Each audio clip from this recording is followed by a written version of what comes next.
Assalamualaikum warahmatullahi wabarakatuh. Pada kesempatan ini saya akan menjelaskan untuk pertemuan praktikum pengolahan citra digital pada praktikum ketiga. Adapun dalam praktikum ini kita akan mencoba beberapa sebuah segmentasi ya. Yang pertama ada segmentasi dengan thresholding, lalu yang kedua menggunakan segmentasi dengan k-means clustering. Lalu yang terakhir adalah yaitu menggunakan fitur tekstur seperti Gabor.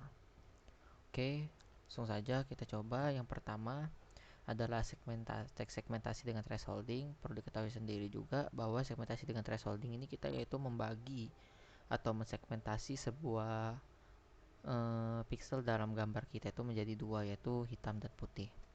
Ini langsung kita coba aja. Yang pertama, histogram threshold menggunakan metode Otsu. Oke, kita coba aja sini. Nah, nanti jadinya seperti ini.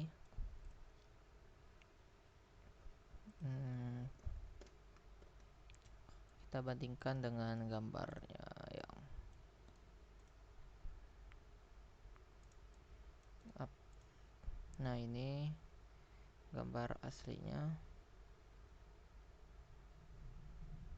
Ini kita hapus dulu. Gambar asli, lalu ini gambar menggunakan clusteringnya tadi. Seperti ini. Jadi clusteringnya ini nanti akan membagi gambar kita menjadi dua warna saja, yaitu hitam dan juga putih. Oke, itu yang pertama. Kemudian selanjutnya adalah menggunakan global image threshold menggunakan Otsu. Oke, kita copy aja langsung. Kita run sini. Oke, jadinya seperti ini, sama. Jadi seperti ini. Jadi dia ini pada di function ambinarize-nya ini dia akan melihat per pixel kita berdasarkan levelnya. Yang mana level ini nanti diambil dari gray trace yang ada pada gambar kita. Yang mana gray trace pada gambar kita ini akan dimasukkan dalam level, yaitu ini 0,4941. Ketika nilai dari pixel gambar kita itu di atas dari batas levelnya ini, di atas level, maka pixel tersebut akan dijadikan berwarna putih. Namun bila pixelnya angkanya itu berada di bawah levelnya ini, maka akan dirubah menjadi warna hitam. Jadi seperti itu. Selanjutnya ada adaptive thresholding. Ini bisa kita langsung pakai yang ini aja. Adaptive thresholding ini.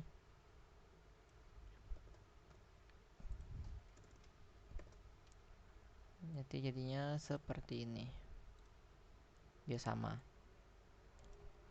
Jadi ini pertama gambarnya kan dibuat, meskipun dibuat blur seperti ini, dia tetap akan bisa membaca karena dia itu akan nanti melihat dari levelnya ini tadi.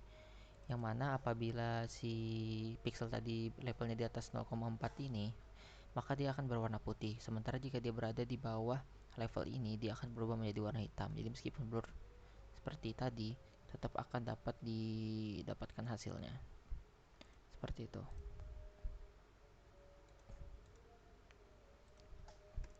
Selanjutnya kita masuk ke segmentasi dengan k-means clustering. Oke, ini pertama kita batasi dulu. Oke, yang pertama kita baca seperti biasa, kita baca input dulu. Jangan lupa gambar kita ini harus dirubah ke dalam grayscale terlebih dahulu. Karena kita untuk mengolahnya itu membutuhkan matriksnya itu ya 2 dimensi. Jika tidak, maka akan error. Oke, sudah seperti itu. Lalu selanjutnya kita tentukan jumlah segmen region atau clusternya. Jadi kita tentukan ada berapa nanti cluster atau jumlah bagian dari objek, dari gambar dan objek kita. Ini kan kita ambil 5. Kita coba aja dulu. Ini sudah kita read. Baru kita K-nya kita buat 5. Kemudian kita rubah matriksnya menggunakan reshape. Jadi kita reshape dulu pertama untuk melakukan K-main-nya itu, K-main clustering itu kita harus merubah gambar kita yang dari 2 dimensi tadi, yang awalnya 2 dimensi. Nah, awalnya 2 dimensi, kita rubah dia menjadi 1 dimensi, yaitu menggunakan yang tadi. Terus kita jalankan aja. Oke. Nanti kita akan rubah dia jadi matriks 1 dimensi seperti ini agar bisa diolah. Setelah kita lakukan K-main clusteringnya tadi, kita sudah rubah, lalu kita bisa olah dia menggunakan clustering menggunakan K-main tadi. So, kita coba sini, kita jalankan. Nah, ini ada sedikit alert aja. Setelah kita lakukan K-main clustering tadi, lalu kita tampilkan hasilnya menggunakan warna RGB ya. Di sini kita menggunakan warna RGB. Nanti hasilnya seperti ini.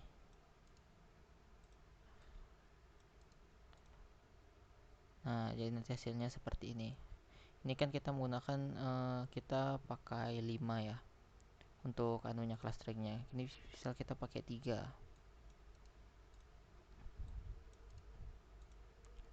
Ini untuk 3. Jadi ini untuk jumlah clusteringnya. Kan ada 3, ada warna kuning, biru muda dan juga biru tua.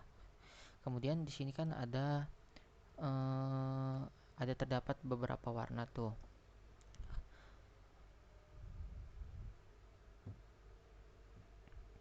Kalau yang ini kan kita menggunakan RGB, yaitu tadi menggunakan fitur intensitas.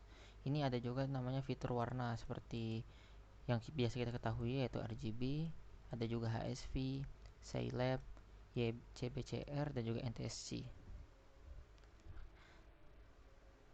Nah, yang pertama kita lakukan tuh, kita seperti biasa kita lakukan read dulu pada gambarnya. Ini saya batasi dulu. Kita read dulu datanya terlebih dahulu. Oke, ini untuk gambarnya. Ini kita hilangkan dulu aja. Oke. Lalu kita tentukan jumlah clusteringnya. Sini kita pakai 3, kita sesuaikan aja. Oke. Setelah itu kita rubah matriksnya, citranya ke bentuk vektor. Yaitu kita rubah dia ke, kalau yang tadi kan kita rubah dari 2 dimensi ke 1 dimensi. Kalau yang ini kan kita rubah dia dari 3 dimensi ke 2 dimensi. Nah, seperti ini. Oke. Setelah kita rubah, baru kita bisa melakukan K-main clusteringnya tadi. Sini. Nah, ini error berarti oke, kita berarti dia masih sebenarnya tidak error, tapi karena kita harus memastikan bahwa gambar kita ini memiliki angka atau apa ya, bilangan yang dapat diolah di dalamnya, kita berikan double pada variabel kita. Kita beri double pada gambar kita. Oke, sudah. Kita coba. Oke, sudah aman. Setelah itu, setelah kita pastikan sudah dia memiliki data angka di dalamnya, kita lakukan K-main clustering tadi sudah aman jadinya. Kemudian kita tampilkan di sini hasilnya, yaitu hasil clusteringnya tadi. Oke, langsung kita tampilkan aja. Nah, nanti jadinya hasilnya seperti ini. Ini kan masih menggunakan warna RGB ya. Kita juga bisa menggunakan warna lainnya seperti yang ada di modul. Ada warna HSV, Scilab, YCBCR, dan juga NTSC. Nah, oke. Kita coba aja di sini. kita rubah aja kita rubah i tadi, kita pakai i yang di atas saja biar nggak usah manggil ulang-ulang.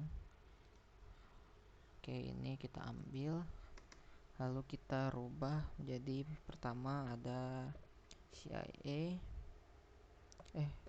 HSV ya, HSV tinggal kita rubah jadi RGB to HSV, lalu kita masukkan i nya, kita ambil ini aja, ini kita rubah jadi HSV. Nah, ini menggunakan HSV, dia jadinya seperti ini. Gambar aslinya ini menggunakan HSV. Kemudian menggunakan CLab ini. Menggunakan CLab ini kita makanya itu XYZ ya. Jadi ini RGB-nya ini tuh XYZ, kita tulis XYZ. Ini untuk yang CLab ini tadi. Biar mudah ini kita kasih tanda aja. Ini HSV. Ini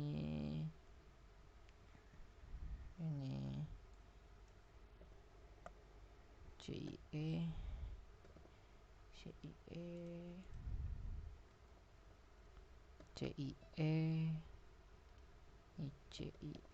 Lab. Ini yang menggunakan CIE. Nah, hasilnya seperti ini, bisa dilihat. Kemudian dengan CIE YCBCR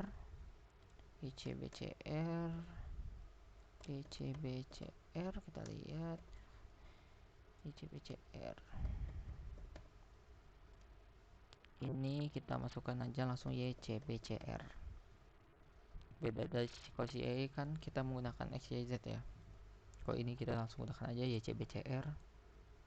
Kita panggil, ini menggunakan YCBCR, hasilnya seperti ini. Mereka ini hanya bermain-main di kontras saja ya, jadi hasilnya seperti ini. Kemudian yang terakhir ada NTSC.